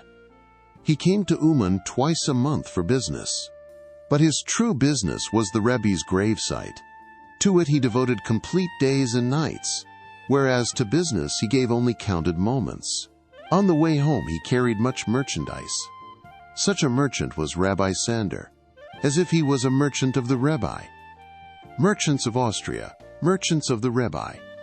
The story concerning the merchants of Austria is known. The Rebbe saw on the list of the burial society, "So are these the supporters of Austria, and so are these the merchants of Austria. These are the supporters of Austria, and these are the merchants of Austria. So are the merchants of the Rebbe." Precious products, manufactured by the Rebbe. Such precious things, unbelievable, such precious products as these are from the factory of the Rebbe. The Rebbe's factory gives out such unbelievable things. Please favor me from the treasury of free gifts. We will mention another story of unique, one-of-a-kind devotion in prayer. Something Rabbi Sander merited. As said, Rabbi Sander traveled in market cities for the sake of his business, such as Berdichov and others. But he would say that really all of his travels are to the Rebbe in Uman. Just by the wayside does he pass by these places for business matters. He did not only say, he practiced. Once he went to Uman first prior to his business trips. He went to the Rebbe's gravesite to do his devotions. At that time, one of our people came to Uman. When he came to Uman, he found Rabbi Sander beginning to recite the prayer, "May it be your will." Before the 10 chapters of Psalms of the General Remedy, he then came to the words, "Favor me from the treasury of free gifts." He said it with a broken heart, in simplicity and wholesomeness, and very contrite. He expressed this from the depths of his being. In truth, he has no merit to exist, except from the treasury of free gifts. That person who had come to Uman began to practice the order by the gravesite, reciting the 10 chapters, seclusion, prostration, etc. When he completed his prayers and was ready to go, he heard Rabbi Sander still standing by the words, "Please favor me from the treasury of free gifts." From the treasury, from the treasury, from the treasury, accompanied by groans from the depths of a broken, smashed heart, which had the power to shake listeners. The person left the gravesite and went to the study house to his business. After many hours, he went again to the holy gravesite. How astounded and flabbergasted he was upon entering when he heard a broken voice breaking out of Rabbi Sander. "From the treasury, from the treasury, from the treasury, ... What happened to Rabbi Sander the jester? This should be known. Before he came close to the rabbi, that righteous one, Rabbi Sander, was indeed a simple merchant. He was also from the clowns, that is, a comedian. Whereas his lofty levels and a heart burning for his Father in heaven, he received only after drawing close to the rabbi. Until his business comrades were stunned by this transformation that had occurred to Rabbi Sander, how could he have changed from one extreme to the other? From a jesting merchant, he turned into a servant of God who feared God with his whole heart and soul, with extraordinary noble simplicity and wholesomeness. I remember in Uman that they told his story to emphasize the tremendous change in the nature of Rabbi Sander that happened when he came close to the Rebbe. Once a base character entered into his fabric factory and asked to buy salt. "If you want salt," Rabbi Sander, the veteran merchant, said to him, "stand on the table and dance, and salt will come out."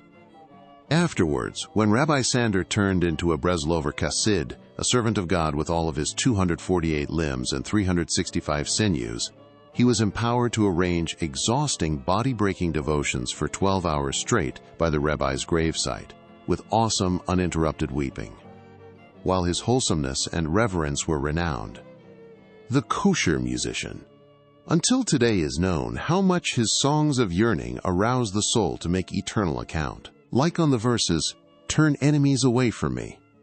If I remember you on my bed, the summer has passed, the harvest is over, and we have not been saved." These are all melodic movements, sourced in Rabbi Sander Teravitzer. Also the song of longing for, beloved of the soul, and the known melody for the prayer for dew. All these are the creations of that merchant who turned around and became a kosher musician. His friends would speak amongst themselves in astonishment. What happened to Rabbi Sander? To where did he go? What became of him? He was our comrade, just like one of us. What happened to him? They spoke to each other in bewilderment. For with their eyes, they saw Rabbi Sander on Friday afternoon already donned in Shabbos garments, going to the study house, reciting Song of Songs in rapture. "Behold, this is the best time for business? He used to be the invigorating spirit by us at this time. What happened to him? A clump of dust." They further told of Rabbi Sander of Teravitzer that he had always been accustomed to an affluent lifestyle and was delicate by nature. After coming close to the Rebbe, he went to immerse in a frozen ritual bath. It was extremely difficult for him, for he had never been used to such a thing. But he would prevail upon himself with self-sacrifice. They heard him yelling at himself many times, "Clump of dust, throw yourself in and immerse." Rabbi Sander came through Rabbi Nachman Tulchiner. Rabbi Sander drew close to the Rebbe through Rabbi Nachman Tulchiner, the main disciple of Maharanat. Although news of the Rebbe and his way had reached him beforehand, but he mainly came close through Rabbi Nachman. So goes the story. This was when one day Rabbi Naphtali, student of the Rebbe and friend of Moharanat, said to Rabbi Nachman Tulchin, "I see that in Teravitz the path of the Rebbe has begun to take hold, to move. I want you to go there." Indeed, Rabbi Nachman went there. Many pure-hearted Jews were there, in whose insides the fire of the Rebbe was already kindled, although not yet outwardly. Rabbi Sander, the brother of Rabbi Lieb, and many others began to follow the path of the Rebbe. When Rabbi Nachman came to Teravitz and opened his holy mouth to speak of our holy Rabbeinu, the spark in their hearts was kindled more and more. They gave their ears to listen to his sweet words, which penetrated and settled well on the heart. Rabbi Nachman did not stop talking. He spoke and spoke holy words, according to what Rabbi Nachman Tolchin knew. The pain of separation. Rabbi Nachman was by them for 8 consecutive days, and his mouth didn't stop speaking divine living words. They drew closer and closer to him, until they could not do without him. After 8 days, they ordered a wagon to take him back home. They stood and spoke words of parting, but they were still not able to let him leave. They prolonged the separation for a long time. Amidst this, they sent the wagon driver away and paid him well. Rabbi Nachman stayed in Terovitz another week. Something like this happened again at the end of the next week. A wagon came to take him. Again they talked at length. They again sent the wagon driver away, and Rabbi Nachman remained by them for another week. So happened a third time, and Rabbi Nachman remained by them for another week. And so it went around and repeated. They finally asked Rabbi Nachman, "From where do you draw all of these treasures, a fountain that never stops flowing for a moment? From where is all of this?" He answered them, "All of this wealth is from my great teacher, Rabbi Nachman, whose holy writings are resting on the shelf collecting dust, because we don't have the necessary funds to take them out of burial, to print and spread them in Israel." Rabbi Sanders whipped out 100 ruble on the spot, a large sum in those days. He gave it to him, saying, "Take a down payment of 100 ruble. When you begin to print, another 100 ruble will be added. When you finish, another 100 ruble will follow." Rabbi Nachman parted from them in peace. He didn't go home. He continued to Teheran and turned to the well-to-do of our people there. So did he say to them, "Woe to that shame!" Novices who hardly tasted of the light of Rabbeinu and Mocharat gave 300 rubel, and you sleep. His words caused a great awakening. They started to print Likutei Halachos. It was finished in the year 618. Fortunate are we to have Rabbi Nachman Tolchin. Rabbi Sander merited to all this, because he drank from the invigorating spring of Rabbi Nachman Tolchin. For indeed, once Rabbi Nachman Tolchin opened his mouth, it was like a flowing fountain that poured forth refreshing water, a spring sprung. All due to his unique sensitivity and nullification to Moharanat. We cannot imagine the grasp that Rabbi Nachman Tolchin had in the greatness of Moharanat. He drew from his spring and watered the flock. From it we drink till this very day. It is told that once on Simchas Torah, Rabbi Nachman Tolchin drank a bit beyond the limit. As understood, wine enters secret exits.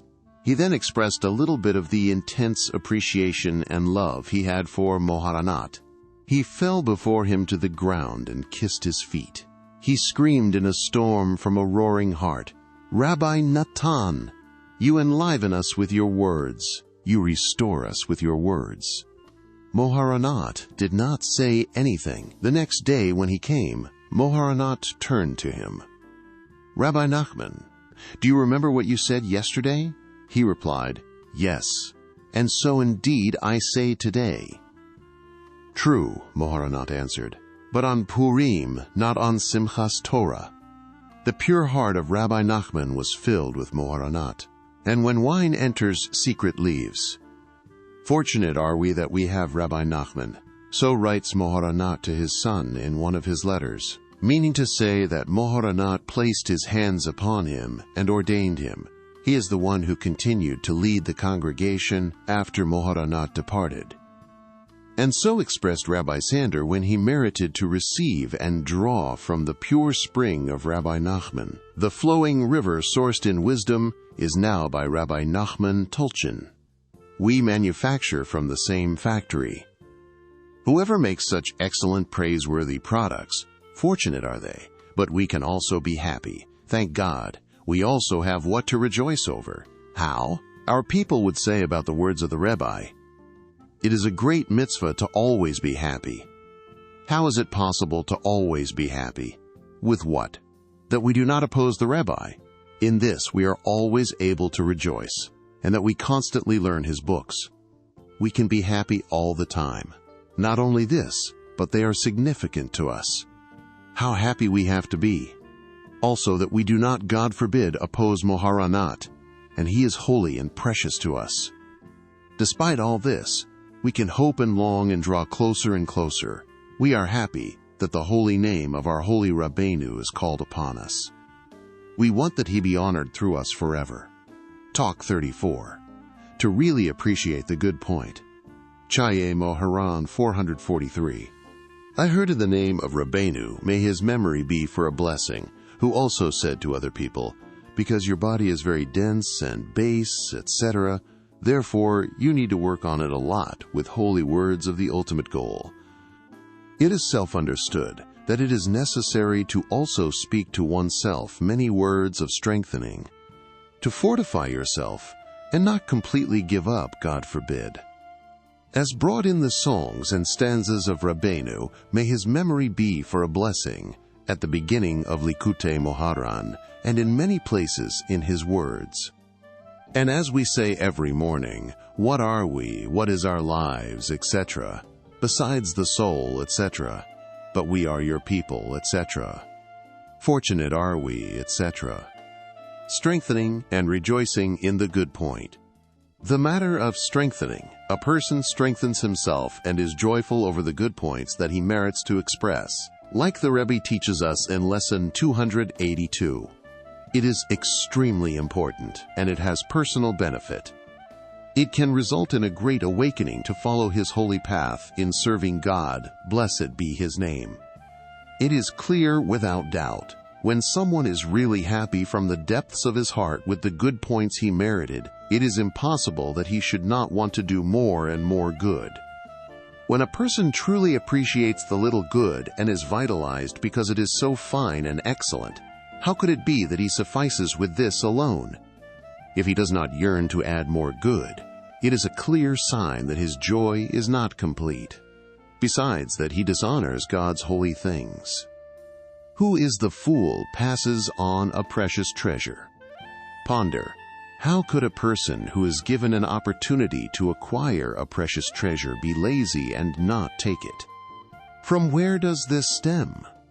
If he is not happy about taking it, it appears that he does not feel how great the treasure is. Lack of happiness over the good point causes a lack of amassing more and more good points. This is a great loss in both past and future. It is such a great loss that all of his progress in serving God with vigor and joy is endangered. Ask to appreciate the good point. If so, one should properly value good points, so that he should have a powerful desire to continue ascending in serving God, blessed be his name. It is necessary to increase in prayer and supplication that one should truly merit to know and appreciate every holy action. Automatically he will feel the importance of each good point. In truth, every holy action that a person merits is precious beyond measure. All wealth does not parallel its worth. In order to feel the value of a good point the way it truly is, you have to plead with God, blessed be his name. For it is possible that due to a person's materialism, he does not understand the worth of holy action. Prayer certainly helps this. A person has many good points, but he needs to emphasize them. To all sides and with every movement, a person meets up with brilliant good points. It is possible to enliven himself with them in every circumstance, such as fringes, phylacteries, washing hands, reciting blessings over pleasure and commandments, and the like. All of them are truly amazing good points, whose value is more than fine gold. When a person merits to feel their worth and high level, it provides boundless inspiration to continue serving God. According to how much he rejoices in them, so will he yearn more and more, without limit. If he does not aspire to more, it is clear that he does not appreciate his commandments, even if he talks about how great they are, but his heart is far from this. The proof being, if they are so good, why doesn't he aspire to more? All the wealth in the world does not equal good points. When a person really values his good points, they are more important to him than all the riches in the world. If someone offered much wealth for something good you did, which fool would agree? To exchange eternal good for temporal materialism? Even silver and gold and precious gems, what are they worth compared to the commandments of God? However, before a person actually does something good, he might make a deal. For example, before devoting himself exclusively to learn Torah, he might agree to have someone else support him, so that he should be able to learn with more peace of mind, especially if his livelihood is meager and it keeps him from learning properly. It is certainly fitting to do whatever possible to help the mitzvah, as we find by the partnership of Yisachar and Zevulun. Zevulun helped Yisachar sit and learn.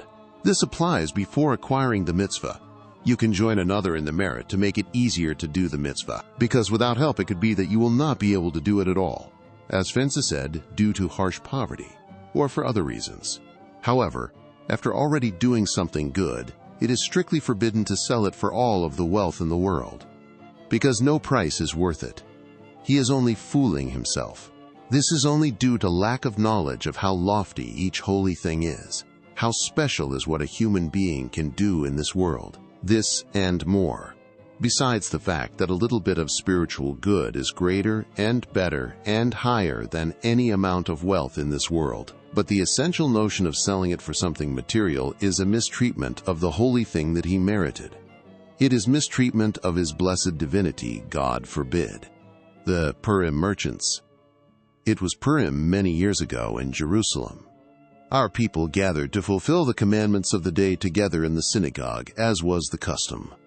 To fulfill in simplicity, get drunk until one does not know, because the Rebbe charged very strongly to drink on Purim. After drinking properly, everyone was tremendously inspired, as known what happens in our study house on this awesome holy day. This Purim we are speaking of was one of a kind, more than the other Purims that I remember. I recall that the Chassid Rabbi Shmuel Shapiro, may his memory be for a blessing, approached the Chassid Rabbi Shmuel Horovitz, may his memory be for a blessing, who merited to be many times by the holy gravesite of the Rebbe. He begged him to sell at least one time of his reciting the general remedy and prostrating on the holy gravesite in place of a very great spiritual gift.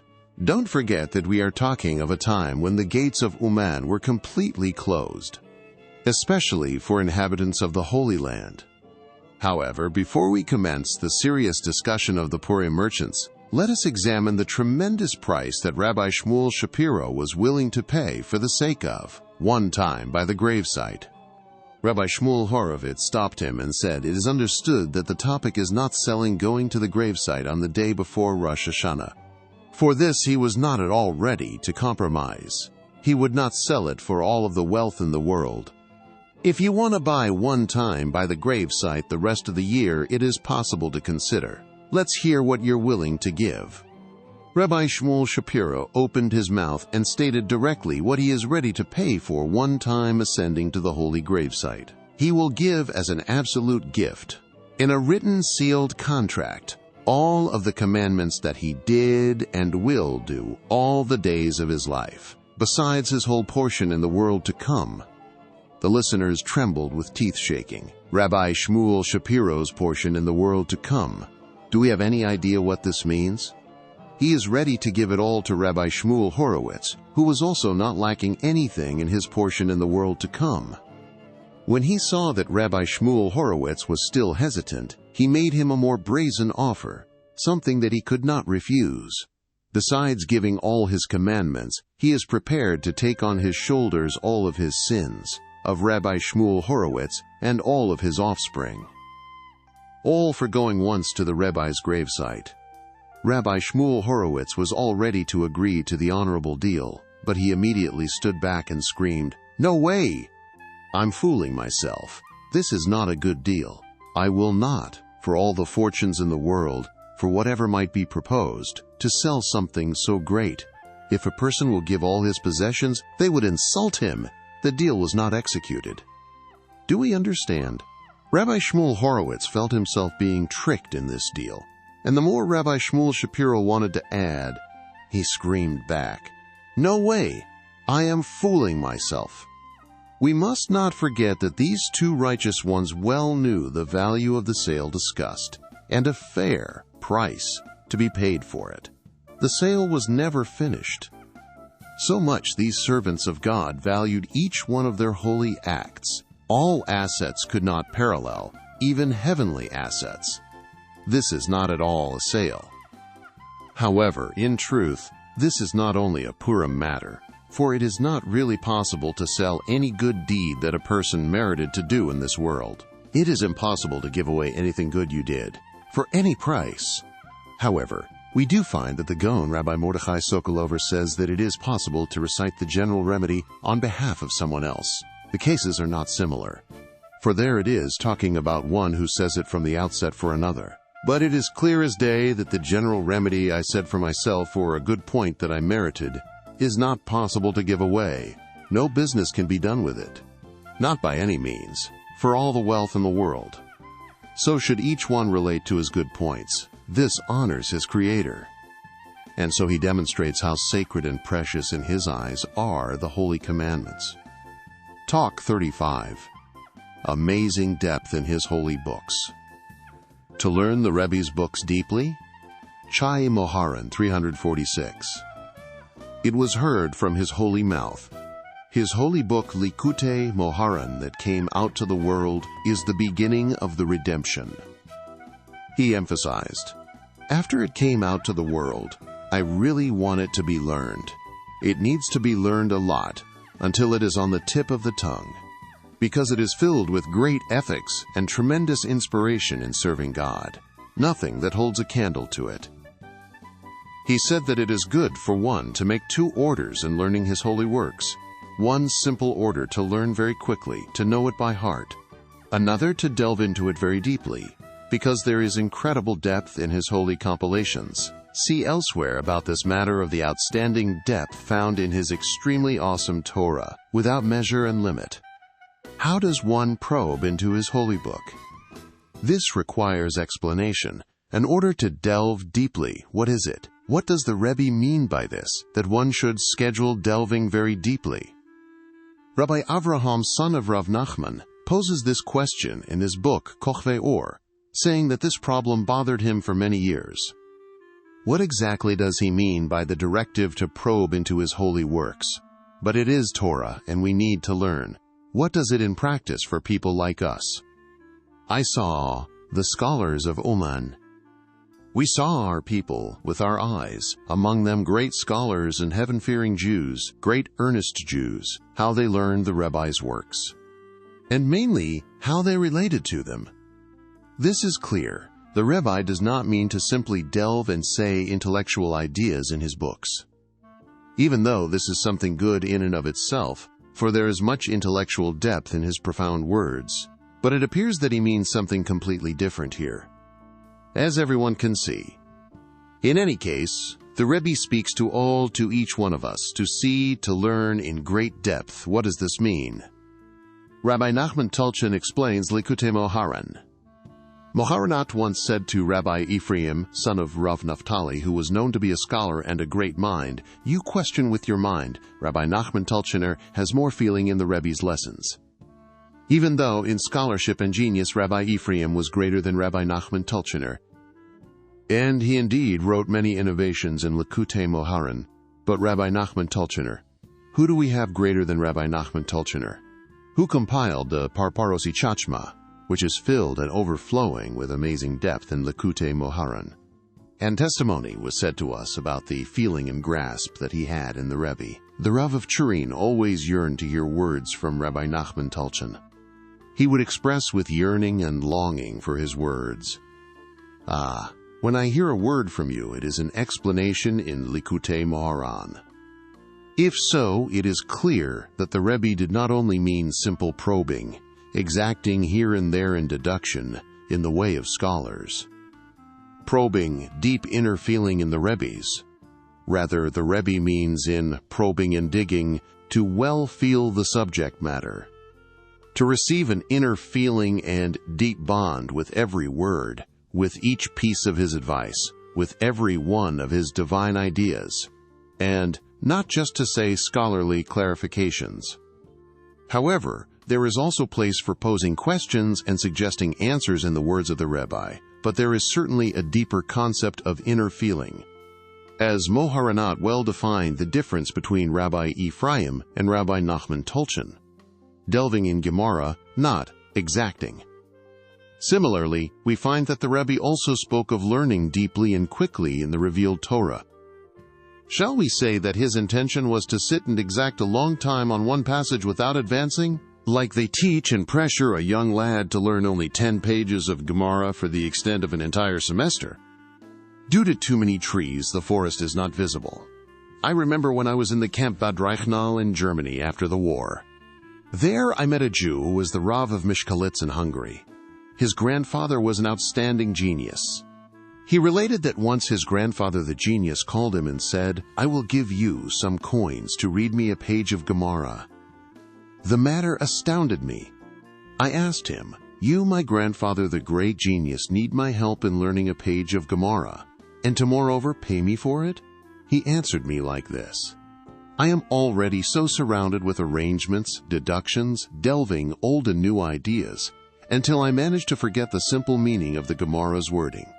Therefore, do I ask you to read me a page of Gemara inside in its simple holy wording." This is not what the Rebbe meant.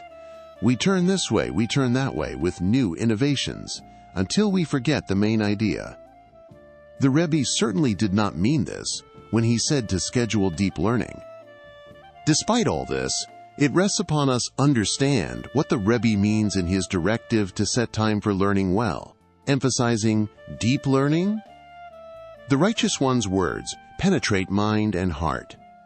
The probing of the Rebbe appears to be a totally different kind of searching, a completely other type of depth.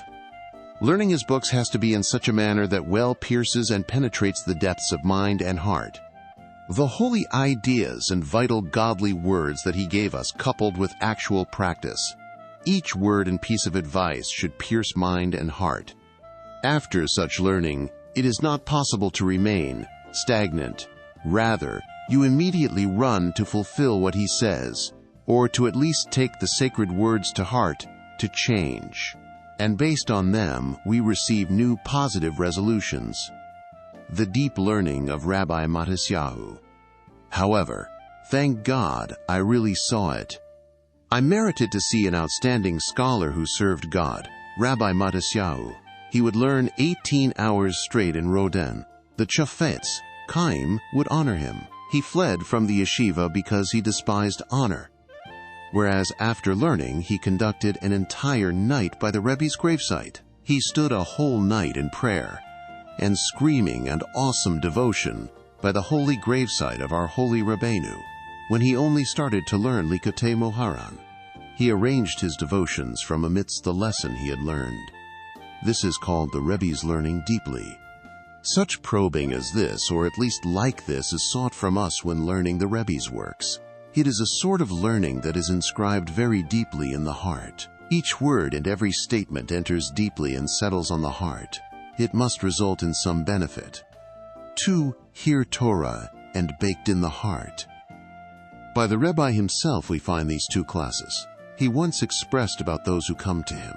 There are those who come to hear Torah, but there are those who are by me that are to be baked in the heart, wa'aref. He emphasized that he wants that we should be from these bees, not just come to hear Torah, to inscribe and bind to the heart. Deep learning is baked in the heart, not just to hear the innovation, but to hear in power, not just what he says, what he means, to know the idea behind what is taught, to go more into what he wants from me, and so to fulfill what is said. Anyone who heard had a thought of repentance. So the Rebbe begins the first story in Sipurei Ma'asiyos. By the way, I told a tale. Anyone who heard it had a thought of repentance. There is hearing, and there is hearing. How the power of speech takes effect depends on how it is heard and how is learned. They only heard the story, and they already had a thought of repentance. Not only listening, to integrate, and mainly to increase in prayer that we should merit to well understand what we hear, what the words actually mean to us, and what each one can extract for himself, personally.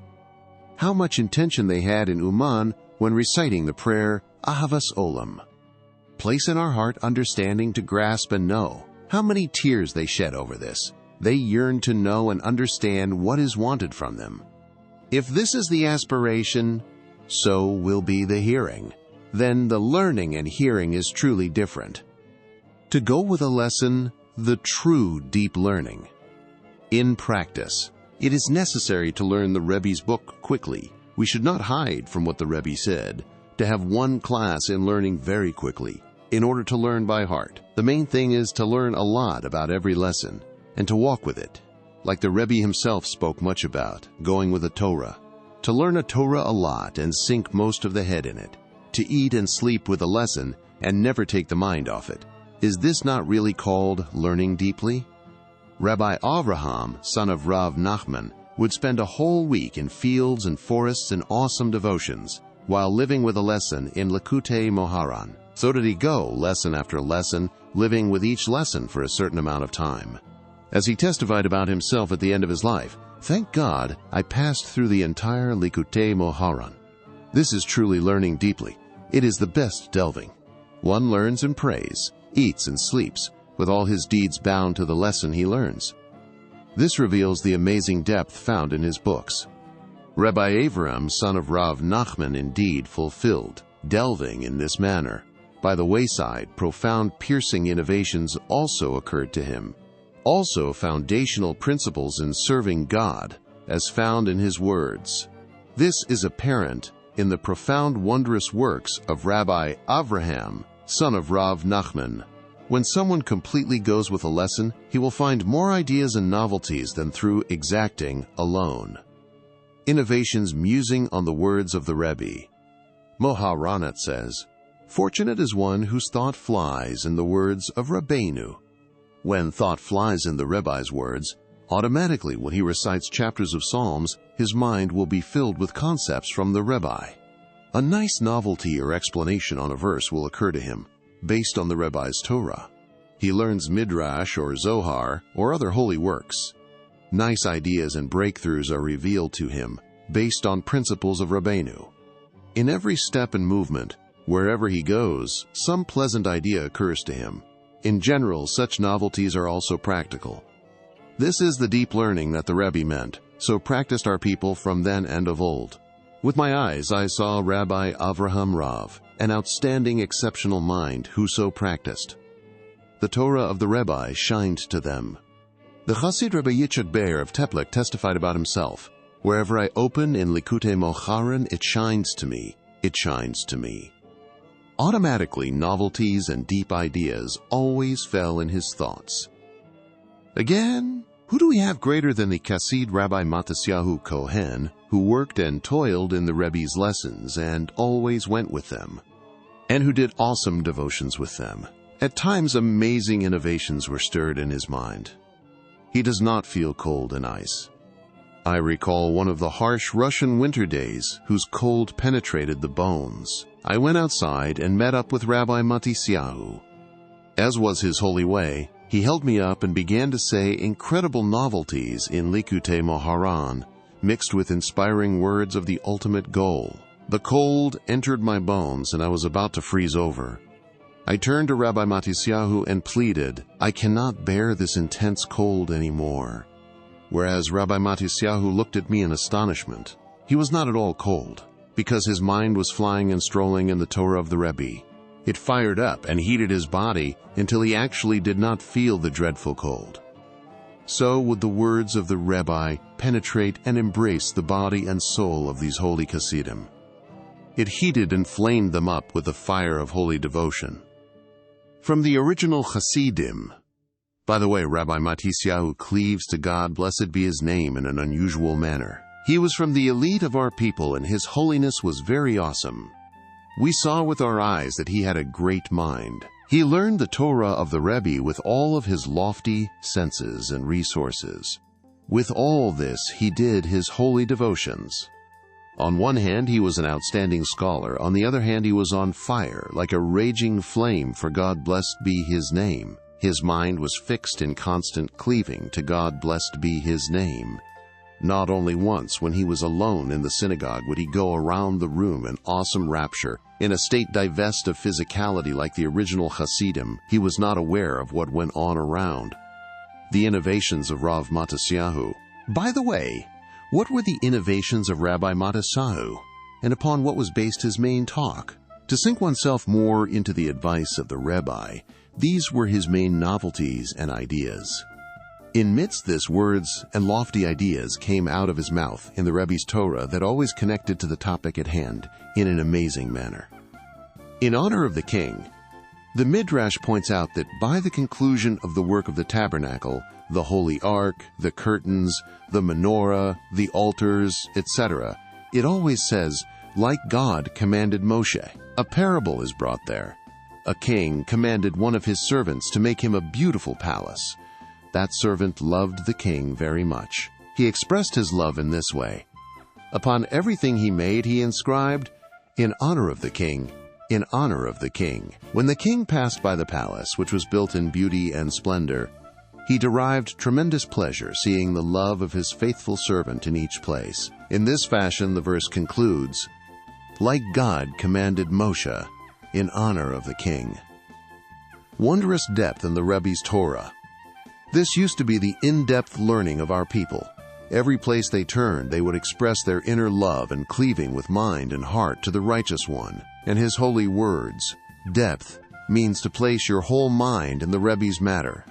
To place the whole mind with all its depths in the Rebbe's matter. When a father loves his son, he thinks about him the entire day. Wherever he turns, his thoughts are only about him. This is called being concerned for his welfare. So it is with the Torah of the Rebbe. When one loves the Righteous One, he always looks how to help him. He thinks deeply about it. Like the words of Moharanat, fortunate is one whose thought is always flying in the words of Rabbeinu.